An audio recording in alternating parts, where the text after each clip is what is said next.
dan Propak Indonesia 2025 berkolaborasi dengan Komip Karya Pelajar Mengabdi Bangsa. Bersama saya, Hadavan Naufal Aleriansyah.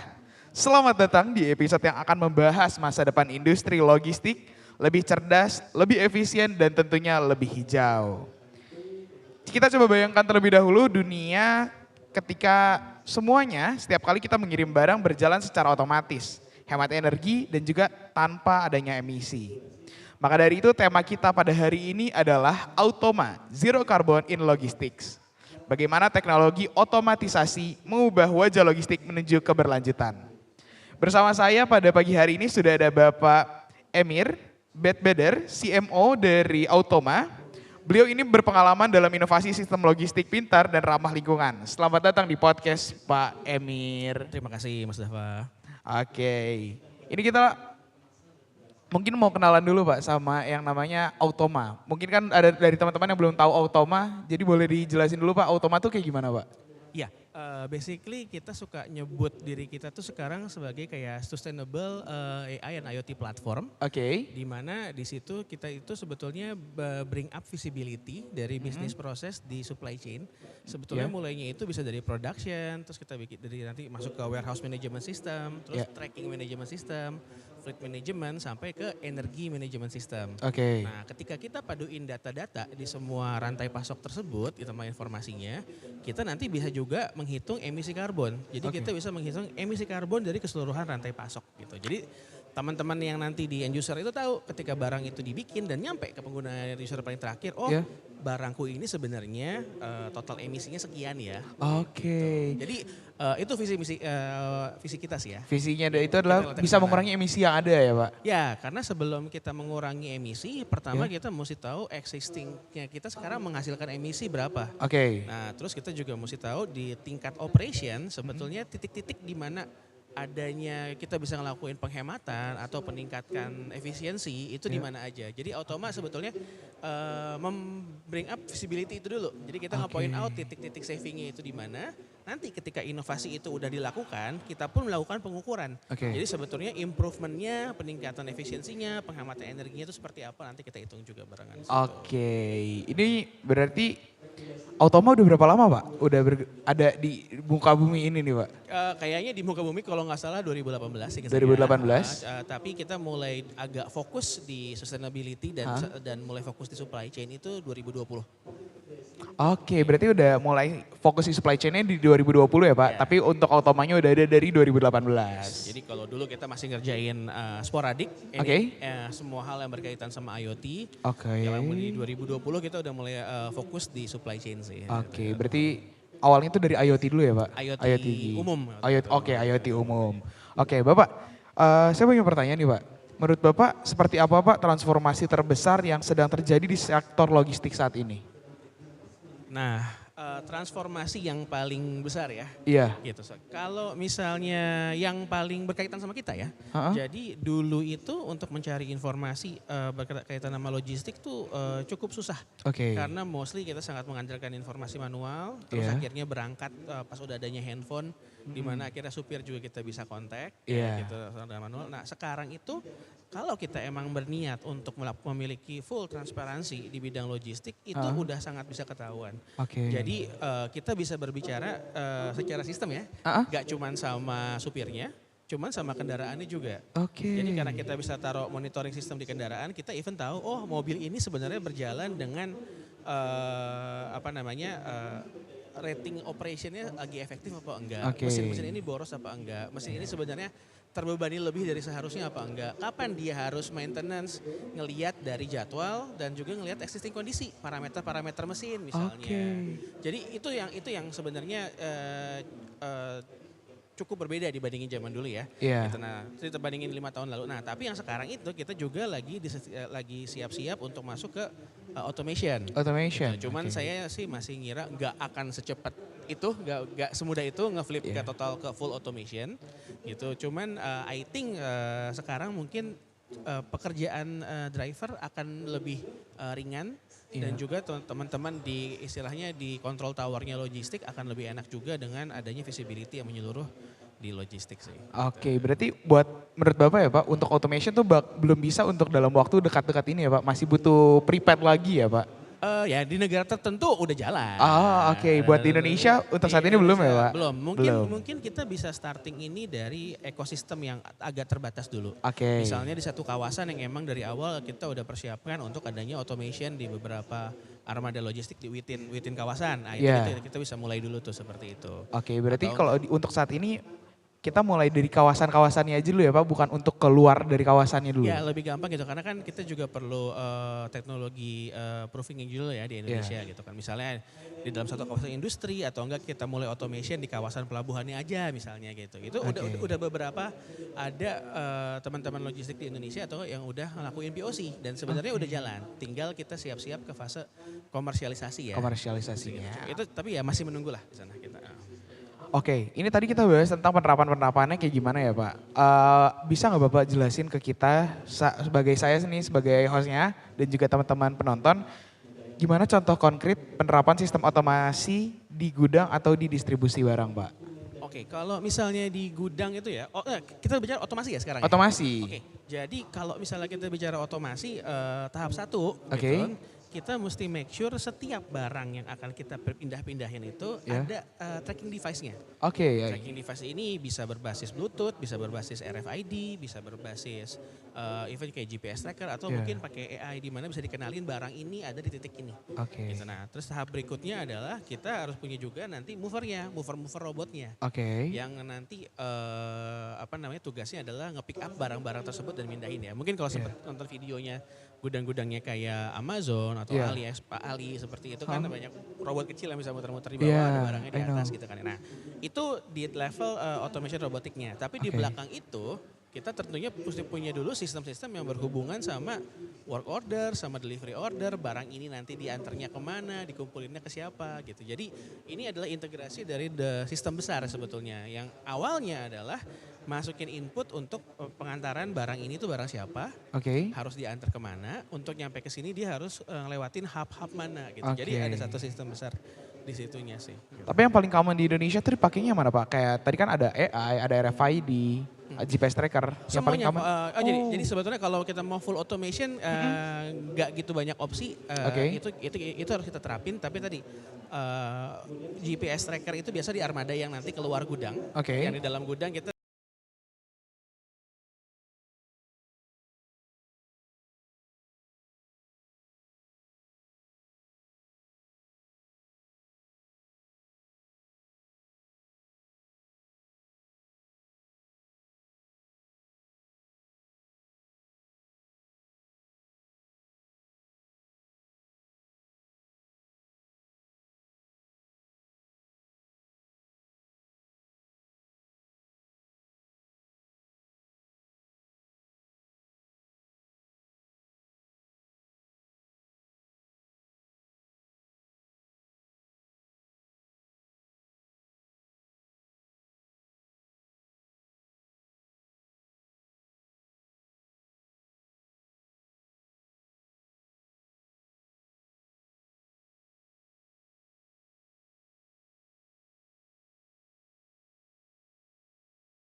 pembuatan Pembuatannya. baterainya, terutama dari pas kita ekstraksi mining rare earth mineralnya kan. Ha-ha. Nah itu semua tuh harus dihitung sebetulnya. Jadi Oke, kalau I misalnya see. kita cuma ngitungnya di level operation doang, Iya? itu kesannya kayak oh ya udah ramah lingkungan nih. Ya di tempat kendaraan tersebut beroperasi. Iya. Cuman polusinya terciptanya nanti di Wilayah di mana dibuat barang-barang ya, dasarnya ya Pak? Bahan-bahan mentahnya ya di Pak? tambang-tambangnya, di pabriknya. Jadi ini emang harus kita hitungnya holistik ya dari ujung ke Iya. ujung gitu. Baru nanti di ujungnya kita bisa ngelihat, oke net zeronya ini bisa tercapai kapan dengan pattern dengan cara seperti apa. Oh berarti ini wawasan baru nih ya Pak buat saya karena yang saya kira dibilang adalah EV ya electric vehicle itu dia emisinya lebih rendah ternyata bisa dibilang belum ya untuk saat ini. Emisi operasinya lebih rendah. Oke, emisi operasinya lebih rendah. Cuman kalau kita ngitung emisi kan kalau kita ngelihatnya dari kacamata planet, Ya. kita harus hitungnya kan dari pas dia dibikin. Oke. Cuman kalau kita ngitungnya emisinya dari kacamata misalnya dia udah beroperasi di kawasan tertentu ya. Di kawasan itu enak, polusinya nggak ada. Nggak ada polusi. Tapi di kawasan di mana dia dibuat, di mana miningnya itu pasti berdampak banget ya Pak? Ya mungkin kalau di Indonesia di kawasan atau lagi mas di kawasan PLTU-nya listrik kita kan masih PLTU kan. PLTU ya Mas Lui. Jangan banyaknya kita pakai EV yang charging stationnya kita masih pakai PLN yang sumbernya dari PLTU. Ya artinya kan konsumsi batu baranya masih tinggi kan. Nah jadi itu bisa tercapai kalau misalnya nanti integrasi sama pembangkit renewable-nya juga bisa dikejar. Jadi ketika sumber pembangkitan listriknya udah renewable, nah baru tuh lama-lama terkikis tuh tadi. Berarti yang harus disiapkan itu ketika kita mau menuju ke zero carbon ini bukan hanya dalam satu aspek di mana di satu lingkungan ini udah zero carbon, tapi harus dari secara keseluruhannya ya Pak? Betul. Siap-siap. Pak, tapi teknologi apa aja Pak yang berperan penting dalam mencapai logistik yang zero carbon ini, bebas dari karbon?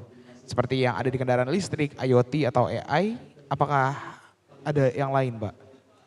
Teknologi yang penting ya? Iya, teknologi yang penting. Sebenarnya saling berkesinambungan ya. Mungkin yang impactnya paling besar tentunya yang di bidang energinya dulu. Kita sempat bahas ya, di mana nantinya transisi dari energi fosil ke renewable itu tentunya itu yang paling utama. Gitu kan. Kalau misalnya saat ini ya, kalau kita cuma sekedar pengen mengurangin emisi, dalam arti bahan bakarnya mungkin masih pakai bahan bakar fosil gitu. Mungkin paling impactful adalah mobil hybrid saat ini.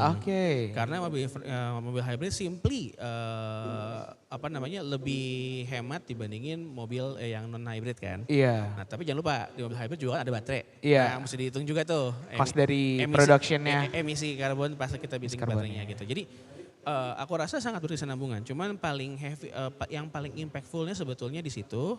Terus baru nanti yang pendukung-pendukungnya adalah material-material ramah lingkungan yang dipakai dalam produksinya tadi. Kayak misalnya mungkin di logistik yang sering kita lihat kan suka ada palet-palet kayu yang dipakai dibuang.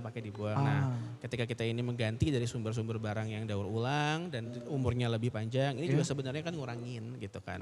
Terus di logistik jangan juga lupa teman-teman aspeknya nggak cuma di jalan doang, tapi ada aspek gudang kan. Iya ada gudangnya juga. Gudang-gudang ini juga energinya pakai energi yang emang udah ramah lingkungan. Terus pendingin misalnya di cold chain. Pendinginnya juga yang udah efisien seperti itu. Jadi aku rasa susah untuk point out apa aja yang paling penting. Cuman kalau dari skala kontribusinya emang yang di bidang energi yang lebih langsung impactful. Di sumber energi source-nya. Menurut Bapak nih Pak, kira-kira udah ada nggak Pak perusahaan atau proyek di Indonesia yang sudah menerapkan konsep logistik rendah dari karbon dan juga dia udah berbasis dengan otomasi? Nah yang saya tahu tuh beberapa inisiatif sandboxing udah mulai berjalan ya. Cuman ada beberapa yang namanya saya nggak boleh sebutin. Jadi kalau misalnya inisiatif sandboxing itu artinya tadi dites di lingkungan atau kawasan yang terbatas. Mungkin jumlah kendaraannya terbatas, dipakai untuk beberapa customer aja dulu. Gitu kan. Nah sandboxing ini nanti dipakai sama mereka untuk kayak belajar lu nih ketika kita terapin ini challenge-nya apa, impactnya seperti apa. Dan ketika udah siap baru nanti masuk ke komersial. Yang saya tahu sandboxingnya udah beberapa dimulai. Cuman kalau misalnya yang tadi skala komersial yang saya tahu sih belum ada yang benar-benar full ke arah situ. Berarti udah mulai ada ya di Indonesia ya, tapi masih secara terbatas dan juga tertutup ya Pak untuk beberapa perusahaan-perusahaan saja? Iya, jadi gak tertutup sih sebenarnya. Tadi kalau misalnya yang tertutup itu yang sandboxingnya aja ya, yang karena kan testing. Ya kan itu masih sana. Nah cuman kalau misalnya yang lain-lain tuh masih bertahap. Jadi kadang-kadang beberapa perusahaan pun dia ngelihat kayak di mana ya saya bisa mulai ngelakuin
Oke. Wah, ini pertanyaannya buat pemangku kebijakan ya. Iya.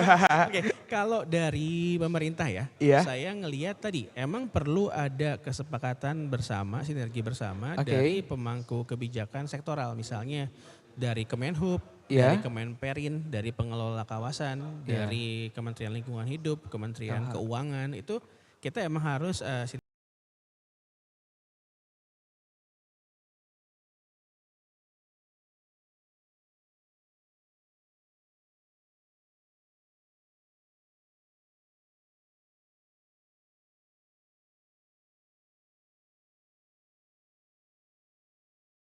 ini tercapai dulu.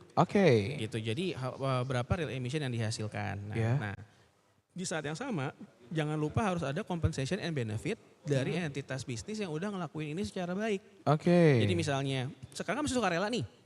Saya ngelaporin pengantaran saya tuh emisinya sekian gitu kan ya. Nah, terus di level perusahaan emisi yang saya pakai operation sekian. Tapi begitu saya laporin karena masih sukarela, belum adanya audit kan ya. Belum ada audit. Terus saya ngelaporinnya pakai data manual atau pakai data yang sebenarnya akurat pakai sensor, masih belum ada keharusan atau klasifikasinya. Nah, bertahap hal ini harus ditingkatin. Jadi mulai dari pertama diwajibin dulu untuk bikin laporan. Udah kayak gitu, kelas akurasi laporannya mesti ditingkatin. Nah, tapi jangan lupa ketika company ini melakukan hal tersebut harus ada benefit yang mereka dapat, misalnya bisa macam-macam ya, bisa pengurangan pajak, bisa akses ke pinjaman modal yang sebetulnya juga lebih rendah bunga karena mereka juga secara sustainability level. Itu buat ekspansi nanti ke depannya ya. Karena mereka juga kan sustainability scoringnya meningkat kan. Jadi hal ininya mesti barengan dikerjain dan paralel. Kalau kayak kita harus, kamu harus go green gitu kan, cuman campaign doang, kayak itu nggak bisa. Nah terus next generation bakal penting. Gitu. Jadi pertama, tadi kan ada pertanyaannya ke generasi berikutnya ya. Nah jadi emang pemahaman, semangat untuk something yang sustainable ini emang harus turun ke generasi berikutnya dari level pendidikan. Jadi mereka tuh udah mesti tahu kayak ketika perusahaan itu dinilai bagus jika seperti ini gitu. Nah komponen-komponen SDG, ESG itu harus masuk ke komponen pendidikan. Terus ketika mereka juga memilih satu brand, gitu mereka harus kayak peka. Aku suka brand ini karena di level sustainability mereka udah ngelakuin hal-hal seperti ini. Jadi mereka nggak ngelihat satu produk itu jadi cuman kayak kerennya tuh bisa beda-beda gitu ya, bukan kayak keren di endorse sama siapa gitu kan, atau cuman harga. Cuman ada faktor-faktor lain yang emang udah ditetapkan udah didoktrin lah ke generasi berikutnya kalau ini ada sesuatu yang penting seperti itu. Berarti youngest generation harus mikirin juga bahwa kalau kita mau milih satu produk jangan pikirin tentang dia nge-endorse siapa brand ambasadornya ya Pak. Tapi pikirin itu juga. juga dipikirin sih. Salah ambasador juga. Salah ambasador juga masalah sih. Blacklist aja ya. Cancel culture nih. Nah, tapi itu penting ya. Jadi yang pertama tuh di situ. Jadi I think kalau mereka udah tahu how to choose berdasarkan kelakuannya entitas bisnisnya. Nah terus jangan lupa kalau tadi adanya lapangan-lapangan kerja yang emang fokus ke sustainability itu juga nantinya bakalan banyak gitu. Kayak tadi aja kita ngomong ketika satu perusahaan itu mesti menghitung emisi karbon gitu kan. Jadi mungkin dari yang dulunya kan kita kenalnya ada accounting tax gitu, ada accounting and tax. Mungkin nanti ada lagi akuntan khusus buat emisi karbon seperti itu. Jadi I think next generation gonna be really important. Really important ya. Tadi kalau kita bahas tentang otomasi Pak, berarti adalah adanya pengurangan dari sumber daya manusia. Tapi penting gak sih Pak untuk adanya peran SDM dalam penerapan green logistik ini Pak? Di peran SDM ya? Saya ngelihat di level otomasi itu Jadi gini, kalau di level operatornya, gitu harusnya nggak terlalu challenging. Gitu. Tapi yang ada gap sekarang ini kita dibanding negara lain adalah capability dari tenaga kerja profesional di Indonesia untuk bikin sistem otomasinya tersebut. Dan bikin juga selain bikin sistem, untuk juga kita punya istilahnya even hardware atau teknologi otomasi yang sifat lokal atau open source. Jadi saat ini mostly yang bagus-bagus masih kita beli dari luar negeri nih. Nah, jadi ini something yang sooner or later kita harus kejar. Ketika di awal-awal kita masih nerapin teknologi yang udah proven di luar dibawa ke sini, I think gak apa-apa. fase sekarang. Fase sekarang masih it's okay lah ya. Jadi kita supaya bisa mempercepat dulu implementasinya kan ya. Sambil kita belajar untuk bikin versi Indonesia sendiri. Itu jadi aku penting. Bisa dibilang kayak sekarang kita beli satu produk, kita pelajari dulu, nanti perlahan kita improvisasi ya Pak. Ya. Buat kedepannya, buat di Indonesia bagaimana lebih efisien, lebih costnya lebih friendly lah buat para pelaku usaha. Jadi SDM-nya balik ke SDM, SDM-nya jadi jangan terlalu berfokus atau kita misuh-misuh, dengan adanya otomasi ini tenaga kerja berkurang. Emang berkurang, cuman tenaga kerja yang penting kan ada yang tenaga kerja yang harus switching nih. Dari yang tadinya mungkin mereka ngerjain secara fisik perpindahan barangnya atau ngoperate alat, mereka akhirnya jadi dikhususin untuk manage alat otomasi tersebut gitu kan ya. Arahnya ke situ. Tapi menurut Bapak mungkin gak sih Pak Indonesia dalam waktu 5 tahun ke depan itu bisa membuat mesin otomasinya sendiri? Bisa, 5 tahun bisa. 5 tahun itu masih panjang ya, berarti masih 2020, masih 2030 ya. Kan yang jawabannya kan bisa, tapi semature apa dan nanti di 5 tahun ke belakang teman-teman kita dari negara lain udah sejauh mana nih. Nanti kan akhirnya kita kan di situ, tapi pasti bisa. Oke Pak, menurut pandangan Bapak ya Pak, bagaimana masa depan logistik di Indonesia dalam 10 tahun ke depan? Apakah penerapan zero carbon ini bakal realistis? 10 tahun ke depan zero carbon udah hampir pasti belum tercapai. Oke. 10 tahun Pak masih belum tercapai? Hampir pasti belum tercapai. Karena gini, karena nasional aja kita kan net zero-nya di 2060 atau 65 ya. Gitu kan. Jadi dan logistik ini juga kan sebetulnya sensitif industrinya. Pertama dari sisi tantangannya sendiri ya. Indonesia itu kan kepulauan. Jadi kita banyak logistik daratnya berbasis kendaraan yang di jalan, road gitu ya, bukan KRL seperti itu. Jadi itu emang challenge di level energinya aja udah berat tuh. Kendaraan dari awalnya aja karbonnya udah gede ya Pak? Ya gitu. Jadi itu challenge kita di situ udah cukup berat. Nah, terus yang kedua, sensitivity yang kedua adalah faktor harga. Dimana kalau misalnya harga logistik kita yang udah tinggi, yang mungkin sekarang udah di atas 20 atau 23% kayaknya. Ini tuh gak ada space lagi kalau sampai costnya naik.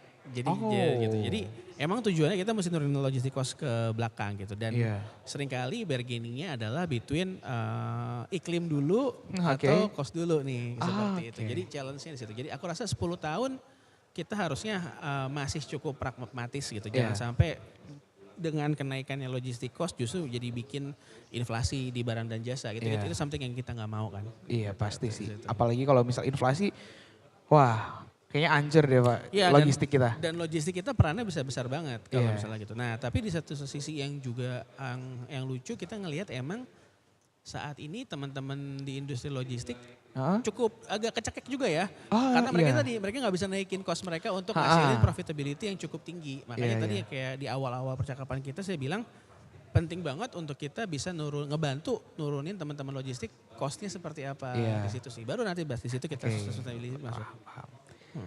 Berarti buat 10 tahun ke depan belum terlalu efektif lah, belum bisa dibilang realistis mungkin ya. Berkurang Mas. Berkurang tapi belum bisa secara keseluruhan ya Pak? Jadi hal yang lebih penting sebenarnya bukan apakah kita achieve targetnya gitu, tapi adalah progresnya seperti apa dan kita bikin roadmap pengurangannya realistis nggak ke depan seperti itu. Bapak boleh nggak Pak kita kasih pesan buat generasi muda, terutama kayak teman-teman saya nih yang menonton nanti yang dia memang adalah anak-anak teknik dan juga anak-anak vokasi. Apa keterampilan yang harus mereka siapkan untuk berkarir di dunia logistik hijau yang berbasis dengan teknologi ini Pak? Spesifik logistik hijau ya? Iya, spesifik logistik hijau kita hari ini. Kalau logistik hijau mungkin teman-teman harus lebih aware lagi sama tipe-tipe prime mover baru, bisa itu mesin atau enggak kendaraan listrik gitu kan ya. Karena nanti begitu populasinya banyak, mesin hybrid dan EV itu kan pasti ada kegiatan maintenance yang teman-teman bakal terlibat. Terus banyak belajar juga tentang battery khususnya. Terutama baterai ini juga akan sangat berkembang. Kayak sekarang kita masih fokus banyak di lithium ion. Cuma nanti in the near future hopefully yang berbasis sodium, jadi bukan lagi rare earth mineral udah ada gitu. Itu penting. Nah terus jangan lupa belajar AI. Untuk AI. Automation, untuk efek. Karena something yang kita nggak bisa tunda itu adalah nanti hal tersebut. Dan AI bisa ngebantu kita untuk bikin analisa data, kita bisa ngebantu kita buat even ketika coding nanti sistem automation pun akan sangat kebantu jadi di situ. Berarti kedepannya nih AI bakal bikin buat industri-industri lebih efisien sama lebih efektif ya Pak? Ya, jadi idealnya AI banyak ngebantu multi bidang ya, untuk bisa memenuhi perannya masing-masing secara lebih cepat sama lebih efektif sih di situ. Bapak, thank you so much buat insight baru nih ke saya dan juga teman-teman penonton di rumah, di mana sekarang wawasan kita jadi semakin terbuka tentang zero carbon, tentang transport yang logistik yang dia green logistik gini, ini luar biasa banget. Terima kasih banyak Bapak atas pemberitahuan yang luar biasa buat kita dan juga buat penonton-penonton di rumah. Ya, sama-sama Mas Dava, terima kasih banyak. Jadi teman-teman semuanya ingat bahwa tentang logistik ini kita jadi tahu bahwa masa depan logistik bukan sekadar tentang kecepatan, tapi tentang tanggung jawab kepada bumi dan juga generasi berikutnya. Baik, bersama dengan saya Dava, saya akan pamit undur diri. Terima kasih banyak semuanya. Sampai jumpa di episode berikutnya. Yang penting adalah tetap inovatif, tetap hijau, dan terus bergerak untuk masa depan yang berkelanjutan. Terima kasih semuanya. Sampai jumpa di episode berikutnya.